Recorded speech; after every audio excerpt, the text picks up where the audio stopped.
पाकिस्तान की जो military establishment है ना, इन्हें बयानिया बनाना आया ही नहीं। इन्हें समझ ही नहीं आई कि बयानिया बनता कैसे है, ना इनका दिमाग काम करता है। पाकिस्तान की यूथ बहुत आगे निकल गई है, नौजवान बहुत समझदार हैं। उन्हें समझ आ जाती है कि यार इमरान खान मिलया कोई नहीं, ये खबर निकाल के चलवा रहे हैं मीडिया के ऊपर कि जनाब इमरान खान सुहेल अफरीदी से नाला हैं। तो ऐसे कैसे हो गया भाई? इमरान खान से उनकी बहन की मुलाकात करवाएं, किसी और की मुलाकात करवाएं, वो बाहर आकर बताए कि जनाब इमरान खान बहुत सख्त नाराज है सुहेल अफरीदी से और ये मामला हो गए। अगर तो ये कर सकते हैं तो ऐसे करें ना। इमरान खान से आपको पता है मुलाकातें बंद क्यों हैं? उसकी चंद वजूहात है। नंबर एक, आसिम मुनीर साहब से बर्दाश्त ही नहीं हो पा रहा कि उनके ऊपर तनकीद होती है, और वो तनकीद तभी होती है जब इमरान खान साहब से जेल में कोई मिलता है। तो आसिम मुनीर साहब की बर्दाश्त खत्म हो गई है और वो थक गए हैं, हार गए इमरान खान के सामने कि इमरान खान का मुकाबला नहीं किया जा सकता। तो अब उन्होंने अपना एक फस्तायत अपना ली है कि मैं मिलने नहीं दूंगा। गैर कानूनी गैर आईनी हथकंडे अब शुरू हो गए। वैसे शुरू से ये चलते हैं, हमेशा पाकिस्तान में यही किया। पाकिस्तान की मिलिट्री एस्टेब्लिशमेंट ने, जर्नैलों ने ताकत के बलबूते भी किया जो किया। तो ये कुछ मुख्तलिफ नहीं कर रहे, इनसे पहले वाले भी यही करते थे, ये भी वही कर रहे हैं, लेकिन जरा शिद्दत बढ़ गई है, बहुत ज्यादा बढ़ गई है बल्कि। तो एक तो ये वजह है कि ये हो जाता है। दूसरा ये कि इमरान खान जब जेल से बात करते हैं तो बहुत मोटिवेशन मिलती है पाकिस्तान तहरीक इंसाफ को, पाकिस्तान के नौजवानों को, यूथ को, सोशल मीडिया को, वो बड़ी एनर्जी मिलती है। तो वो जेल के अंदर से कैदी नंबर 804 से जो बंदा मिलकर आता है ना, वो जो एनर्जी फेंकता है वो पूरी दुनिया में जाती है। पाकिस्तान तहरीक इंसाफ के वर्कर्स हों या आम पाकिस्तानी ओवरसीज हों या सोशल मीडिया हो, हर तरफ उसका असर नजर आता है। ये उससे बहुत तंग थे, लिहाजा इन्होंने मुलाकातें ही बंद कर दी। अब ये कहते हैं जनाब के इमरान खान साहब ने अंदर से कोई पैगाम भेज दिया और नाराज हो गए। भाई कोई मिलेगा तो नाराज होंगे ना, ऐसे थोड़ी खबरें निकल जाती हैं। एक तो इनका दिमागी काम नहीं करता, कोई इस बात पे यकीन ही नहीं करेगा। अच्छा, जब तवज्जो आपकी इन चीज़ों पे होती है ना, तो मेन चीज़ें आपके हाथ से निकल जाती हैं। मिसाल के तौर पे पाकिस्तान में जो गर्दिशी कर्जा है इस वक्त, देखें पाकिस्तान में सरमायाकारी के बारे में लोग पूछते रहते हैं। तो मेरी तो ख्वाहिश है कि पाकिस्तान में बहुत सारी सरमायाकारी जाए, लोग पाकिस्तान में पैसा लगाएं, लोग पाकिस्तान में कारोबार करें, पाकिस्तान की मईशत चलनी चाहिए। लेकिन हालात कोई नहीं है, क्योंकि वहां पे पाकिस्तान की मिलिट्री एस्टेब्लिशमेंट ने सारे इदारों को कंट्रोल किया हुआ है, और जब चाहते हैं जिसका चाहते हैं बाजू मरोड़ के कारोबार तबाह कर देते हैं। अगर आपने उनके मफाद के खिलाफ या उनके मफाद के लिए आप काम नहीं कर रहे, आप उनको फायदा नहीं दे रहे, तो वो आपके साथ कुछ भी कर सकते हैं। और अपने फायदे के लिए उन्होंने देखे पाकिस्तान की क्या हालत कर दी है, तो किसी कारोबारी आदमी की वो क्या हालत करेंगे। फिर उनके नीचे छोटे छोटे बहुत सारे फिरौन बन गए हैं, जैसा कि मावरा अदालत वहां पे कत्ल कर दिया जाता है इंसानों को, बड़े पैमाने पर किया गया है।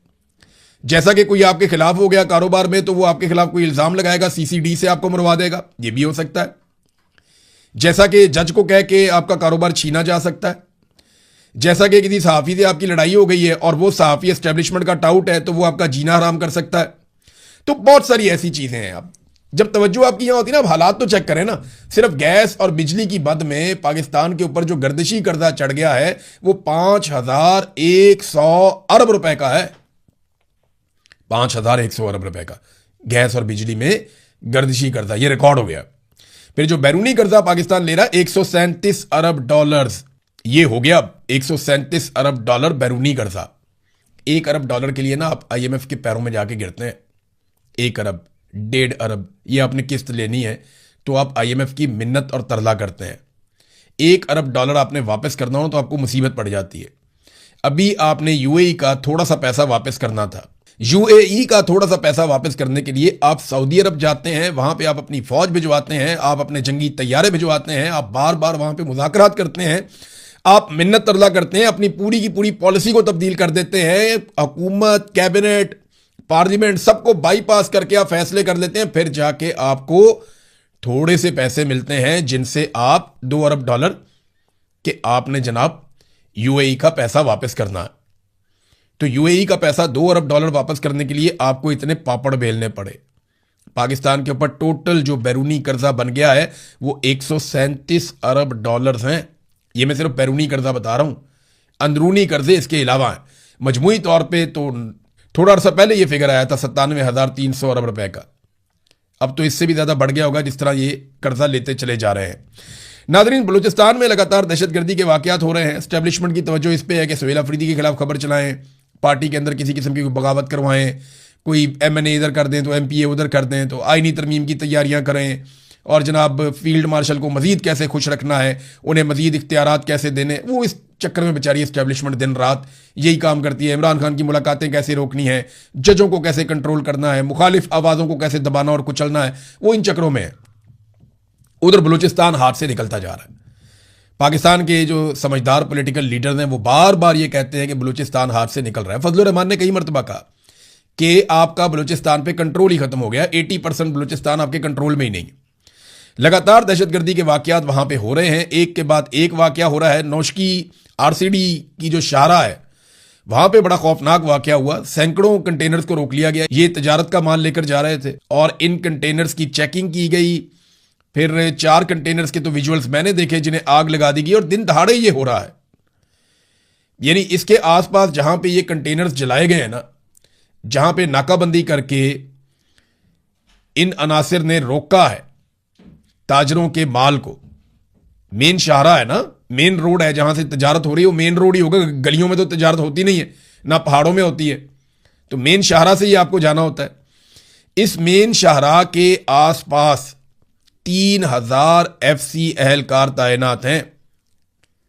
जो डाटा है उसके मुताबिक ये जो रास्ता है जहां पे ये सब कुछ हुआ, इसके आसपास मकामी आबादी का ये कहना है, या मकामी अफराद हैं वो ये क्लेम करते हैं कि 3000 FC एहलकार यहां पे हैं और ये चंद 100 लोग आते हैं और आकर सारे माहौल को यरगमाल बना लेते हैं और जो दिल करता है मनमानी करते हैं। वहां पे उन्होंने चेकिंग करने के बाद कंटेनरों को आग लगा के करोड़ों का ताजरों का माल जला दिया उन्होंने।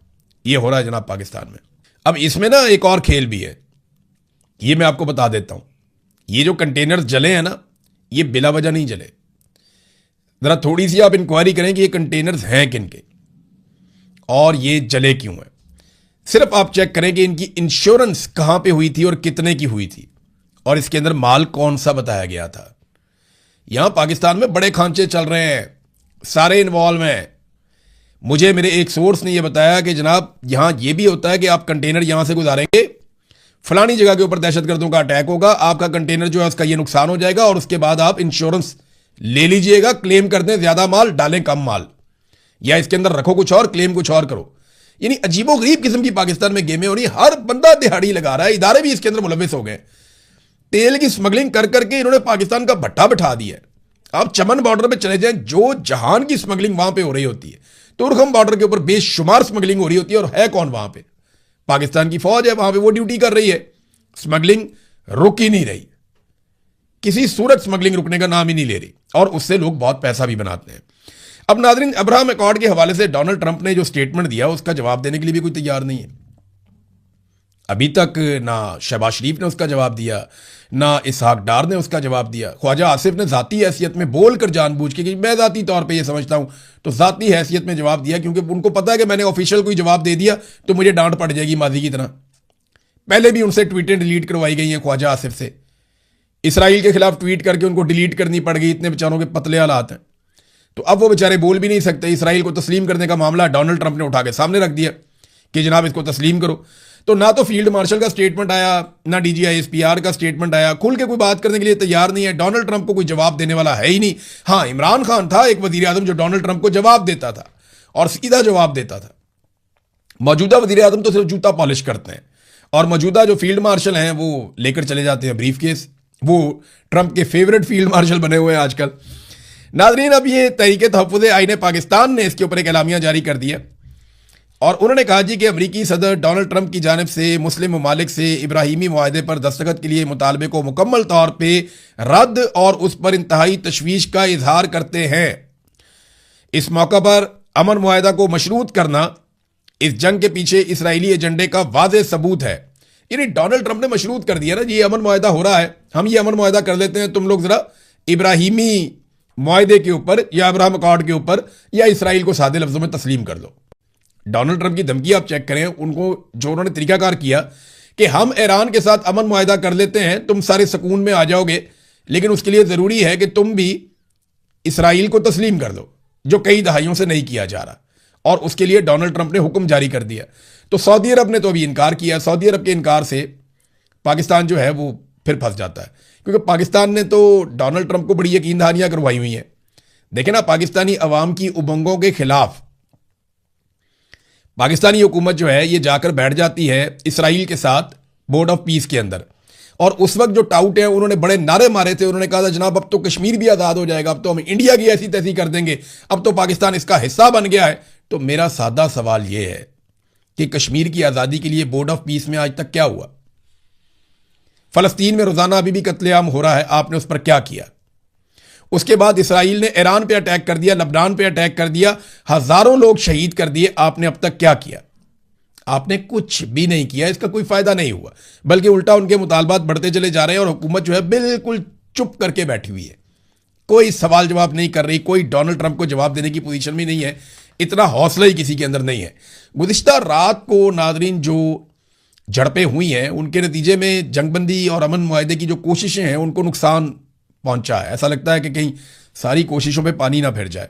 कुछ डेवलपमेंट्स ऐसी हैं जो अच्छी नहीं है, यानी अगर इस तरह के मामला मज़ीद होते हैं तो फिर आप भूल जाएं कि ये जंगबंदी मुस्तकिल होगी या ईरान और अमेरिका के बीच में कोई मुआहदा हो पाएगा। देखिए, एक तो सुप्रीम लीडर का स्टेटमेंट आया, उन्होंने कहा कि ईरान ने अमेरिका को ऐसा थप्पड़ रसीद किया है कि अमेरिका को अब खित्ते में शरारतों और फौजी अड्डों के क़याम के लिए महफूज पनाहगाह हासिल नहीं होगी। हज के मौके पर अपने पैगाम में आयतुल्लाह मुश्तबा ख़ामनई ने कहा कि अल्लाह अकबर के हथियार ने ईरानी कौम को कुव्वत और ताकत अता की है। मुस्तकबिल उम्मत इस्लामिया और नई इस्लामी तहजीब का है। तरक्की और खुशहाली के लिए इस्लामी ममालिक दोस्ती और ताउन को बढ़ाएं। फिर ईरान ने एक बड़ी जो अहम शर्त थी इस मुआहदे की, जो आबनाए हुर्मुज़ को फौरी तौर पे खोल दिया जाएगा पहले की तरह, ये अमेरिका की शर्त है जिसके बारे में दावा किया जा रहा था कि ये मनवा लिया गया। डोनाल्ड ट्रंप ने अपने ट्वीट के अंदर कहा कि आबनाए हुर्मुज़ मुकम्मल तौर पे खुल जाएगी, लेकिन ईरान ने वादे कर दिए, उनका स्टेटमेंट आ गया ईरान का, और ये दो टोक स्टेटमेंट है। उन्होंने कहा कि आबनाए हुर्मुज़ को किसी भी सूरत मुज़ाकरात का हिस्सा नहीं बनाया जाएगा, जैसे बाजी में जोहरी मामले पर मुज़ाकरात किए गए थे। ईरान ने कहा कि अगर अमरीकी नाकाबंदी खत्म हुई तो आबनाए हुर्मुज़ से गुजरने का निज़ाम ईरान के तय करदा उसूलों के तहत चलाया जाएगा। कौमी सलामती कमेटी के सरबराह इब्राहिम अजीज़ी ने अपने बयान में कहा कि आबनाए हुर्मुज़ पर ईरान की खुद मुख्तारी किसी भी मुमकिन अमन मुआहदे के लिए बुनियादी अहमियत रखती है, यानी ये हमारे कंट्रोल में रहेगा, ईरान तो ये कह रहा है। डोनाल्ड ट्रंप का जो मौक़िफ़ है वो मुख्तलिफ था।